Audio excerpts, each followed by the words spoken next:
welcome to We Move with Super Eagles, proudly brought to you by MTN, the official communications partners of Nigeria's national football teams, and the team that takes to the pitch on Tuesday, the Super Eagles of Nigeria. As always, I'm not doing this alone. We've got the guys here.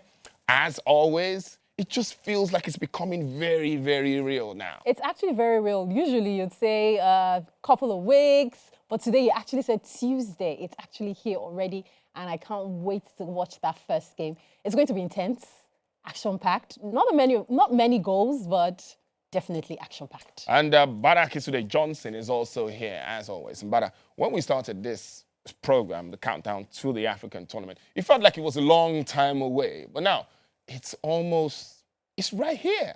Yeah, very real, right in front of us. We can touch it, we can feel it. And the feeling is a good one. It's excitement. Can't wait. And I'm hoping, unlike Ose, that there's a lot of goals in this one. And she's right. You know, historically, African tournaments starts really slow. Yeah, start really slow. Games are decided by the odd goals. But I hope this one just explodes into life from the very first kick of the ball, because we've had to wait 1 year additionally for to get this this African tournament. So we have exploded to life throughout the duration of this show, and we will still keep that light shining as we count down to the start of the African Fiesta. We'll take a break. When we come back, we will move with Super Eagles. It's 6 o'clock in the morning, getting set for another day. Another chance to change my story. I believe in my hustle. I know be lazy person. But life is just a knock me boost. If it don't close, I go find another. If I fall down, I go try to recover.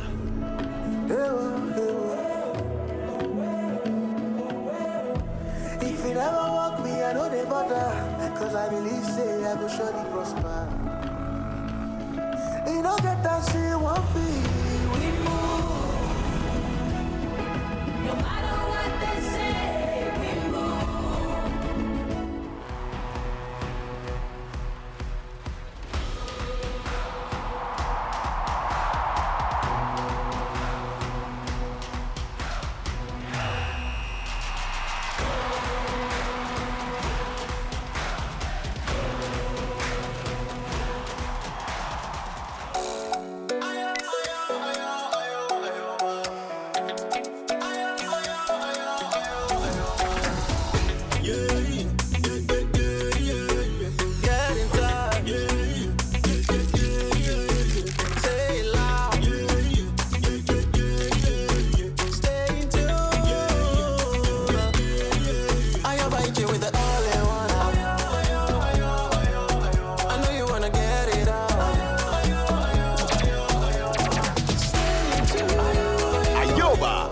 All-in-one app that lets you chat, call, read, play, and listen to music. Enjoy Ayoba with MTN.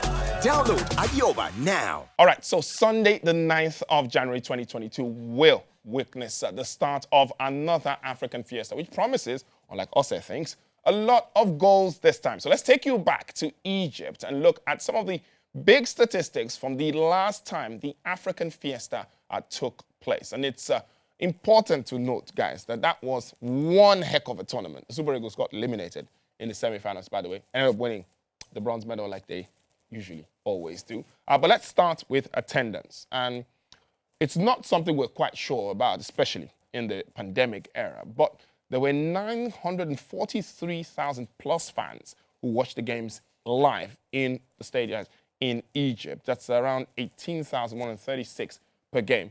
This year, the Camerooners are still quite coy on whether or not we will see capacity crowds at those grounds. They actually have come out to say that the group games will see the stadium at 80% of the capacity, and then in the later rounds, it will come down to about 60%.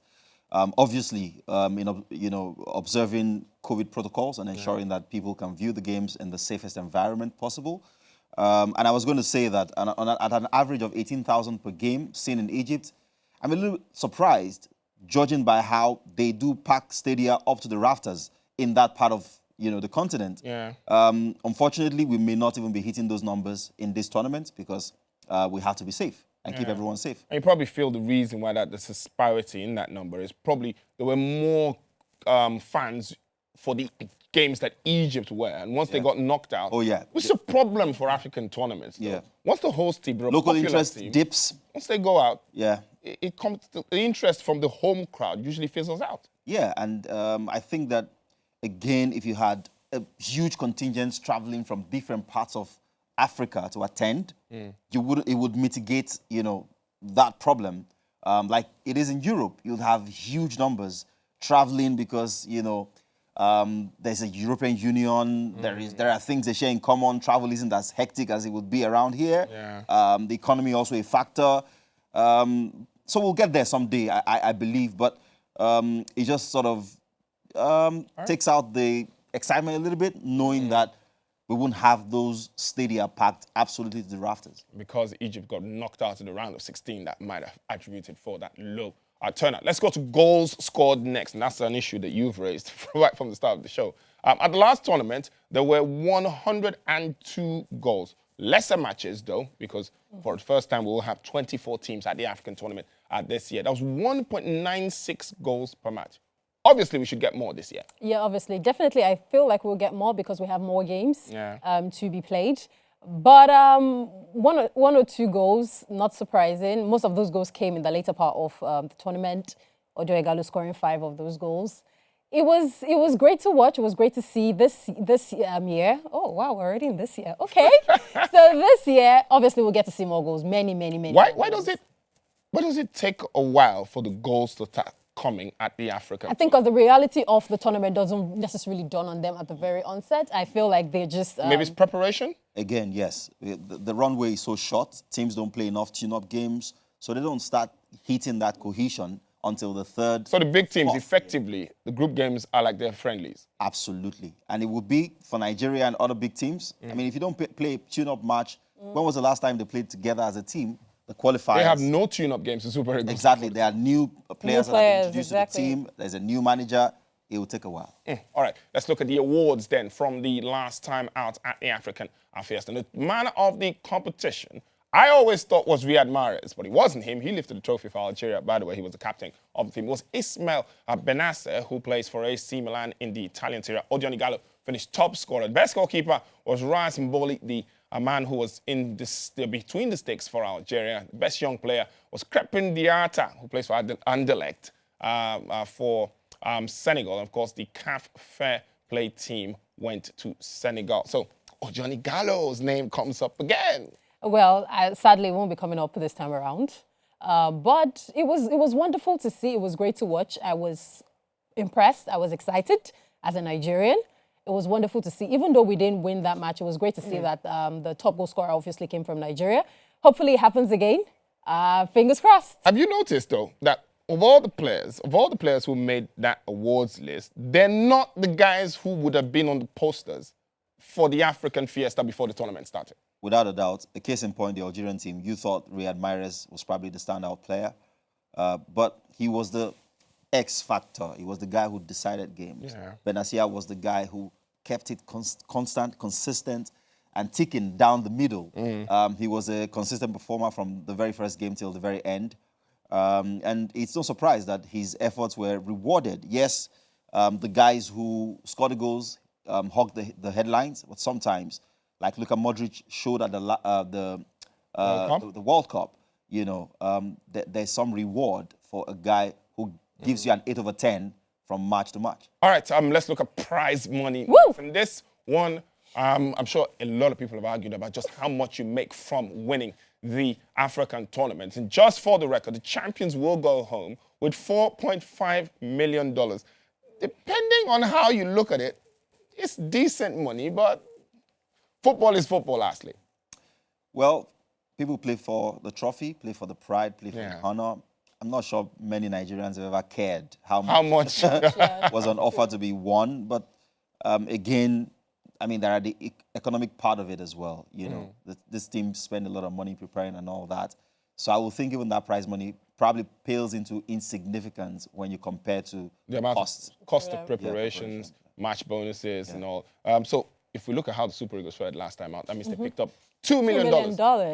Hopefully we can pick up $4.5 million. I doubt it, but I'm being optimistic. $2 million, honestly, is nothing compared to the amount of money I have to spend. Let me play the devil's advocate here. So I've always said I'd rather lose the semi-final than go into the final and lose the game. No one remembers. If you won, nobody feels really bad losing the third place game. You're hurt by losing the semi-final, but more hurt by losing the final. If you get $2 million for getting into the semi-final and get $2.5 million for being runners-up, it just doesn't make any sense. The difference is not that much, honestly. Yeah. The heartache, though, is a lot. Absolutely. For me, you participate at the World Cup group stages, you get $9 million. That's the World Cup, right? You win, no, I mean, yes, it's an international competition. You win AFCON, you get $2.5 million. For me, it's not about those numbers. The key is how many trophies do you win? That's what people remember. Yeah, and the bragging rights. How much you've made over, Yeah. our time. So we'll take a break. Next on, we move with Super Eagles. And then we'll return with the Game On segment.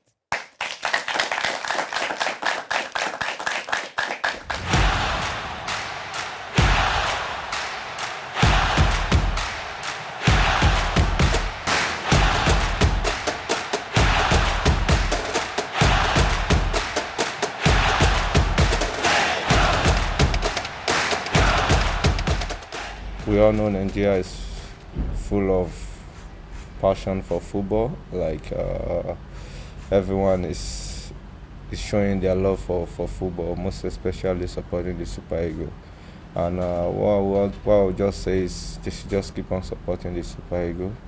They should just keep on believing in the team, believing in the player, because that's the most important thing for us, the player as well. And I believe with the grace of God and with our hard work and dedication, I believe we're also going there to fight for the flag of the country.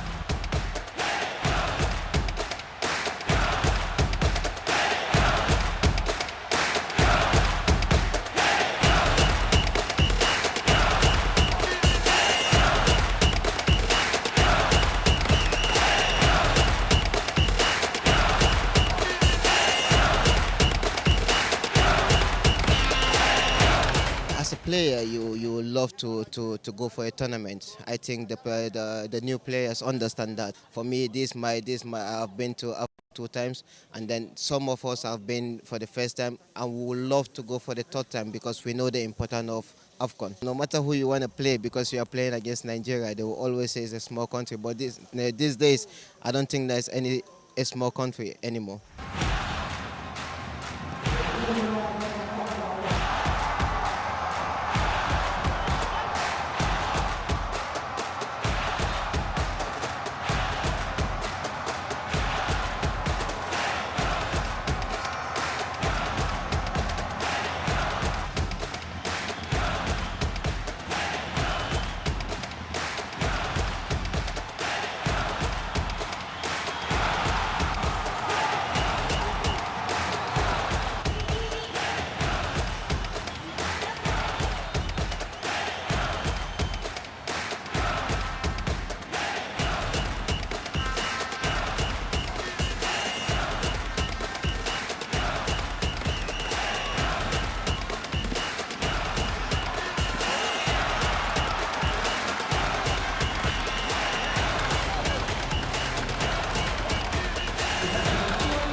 Left-hand side. Simon into the penalty box. It goes! It's a goal for Nigeria! They've got a goal!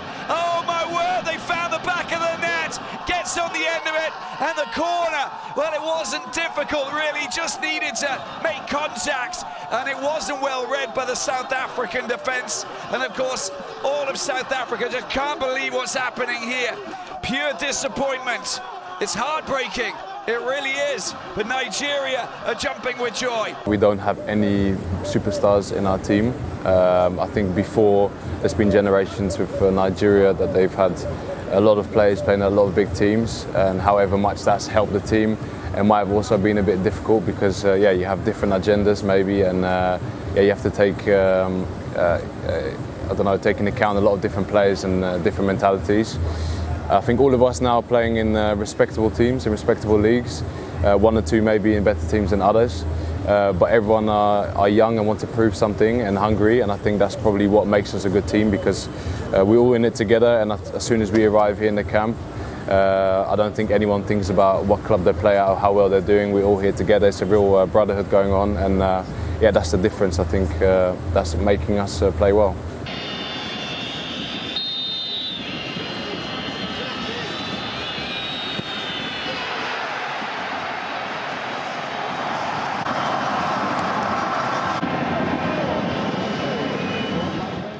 So what would be the targets going to Cameroon for you personally? Yeah, gold. Gold medals. Gold medal, yeah. Do you feel really confident on this one? Yeah, of course. I think if we go there with thinking about not gold and maybe silver or bronze, then it's even more difficult. So we need to put in our mind that we want to win this AFCON. What are your final words for Nigerians? Yeah, keep supporting us and be patient with us. And we'll try to give you all what you deserve. What's the difference between regular data and MTN Data? I'll show you. With regular data, you get this. But with MTN Data, you get moved right into the action, like this.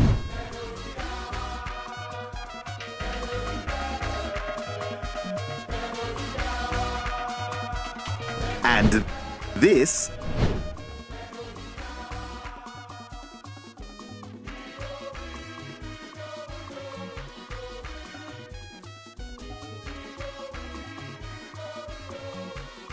And this.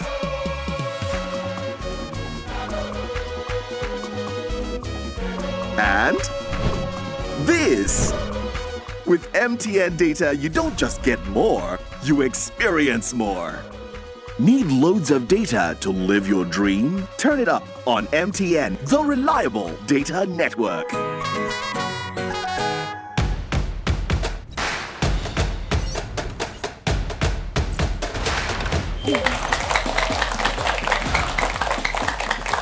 We Move with Super Eagles is the name of the show, and it's proudly brought to you by MTN. Now it's that part of the show where we like to ease things a bit and catch some crews on the show. And of course, gift goodie bags, courtesy MTN.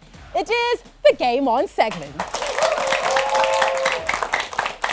All right, so I know a lot of people, it's 50-50. Some people might be happy it's football questions, and some people would have loved to play a game and, you know, just kick the ball into the net or something. But no, this time we test your knowledge. Are we ready for the very first question? Yeah. All right, let's go. This is about age.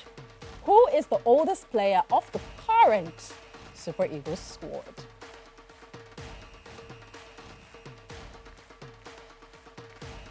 All right, let him have the mic, please.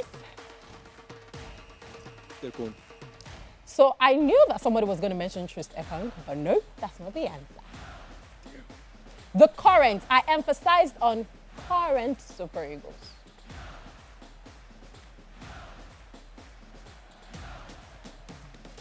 Come on, guys.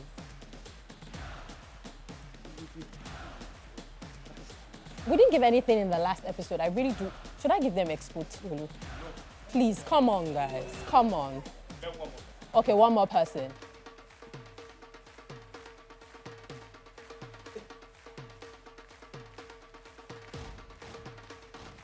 I think it should be.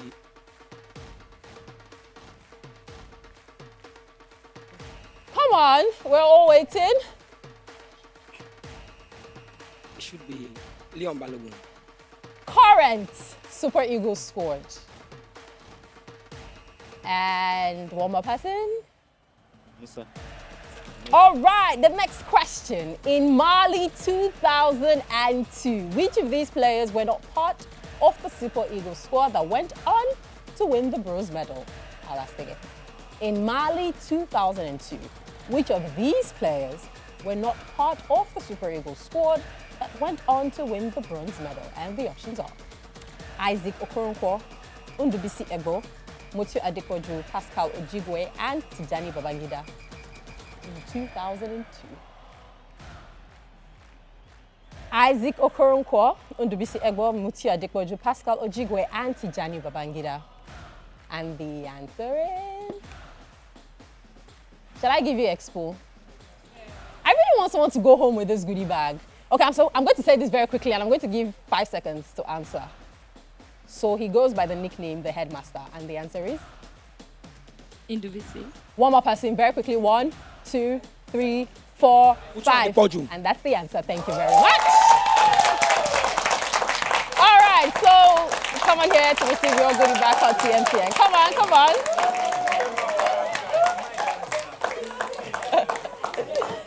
Okay, so this is for, come on here, step into my office. This is for you, Kotsi MTN. What do you have to say to MTN? Thank you, MTN. Okay. I really appreciate it. And thank you to Mutu Adikwoju as well. Thank you. Okay, that was fun. What happened today, guys? What's happening? What's in the air? Anyways, that of course has been the Game On segment. Remember to follow the conversation online. Instagram is at MTNNG, Facebook and YouTube is at MTN Nigeria. A couple of slips to Cameroon, Tolu. How excited are you on a scale of 1 to 10? It's not about excitement. I knew they had the oldest player. This current Super Eagles. You didn't know, Tolu, let's be honest. You asked me even before I came on here. I'm near the guy who I know me. You asked me, you didn't know the answer. I needed to know. You didn't know the answer. Daniel Akpeyi. That's the oldest player in the Super Eagles camp. He's 30. 35, yes, Daniel Akpeyi. So it's left for you to calculate. I'm not his mate. Let's just leave it that way. So if you're just joining us, you've missed a really interesting show, but you can go over to YouTube. That is at MTN Nigeria. You can enjoy previous editions of We Move with Super Eagles, and you can also watch this current edition. So if you're watching from YouTube, thank you very much for tuning in. That's at MTN Nigeria on YouTube, by the way. But we still have to wait till Tuesday to see the Super Eagles in action. But we really don't care. We just want to watch football. Absolutely. And Tolu, for those who haven't seen the schedule, on an average, there are 3 games every day. The first game kicks off at 2 p.m. Nigerian time. I think there's 5 o'clock, and then there's 7 p.m. So there's no bigger feast than that. 3 top-grade games for 1 month, almost daily. Oh, wow. If you're not a football fan, that must sound really strange to you. But to football fans, that is absolutely amazing. Thank you very, very much for coming through. Bada Akitunde Johnson, and of course, Osereme Negbenevel, who has been very, very generous today, gave out at least 1 goodie bag. My name is Tolu Shodari. Thank you very, very much for watching. We continue our countdown to the African Fiesta. It's We Move with Super Eagles, and it's proudly brought to you by MTN, the official communications partners of Nigeria's national teams and the Super Eagles themselves. We'll see you guys next time.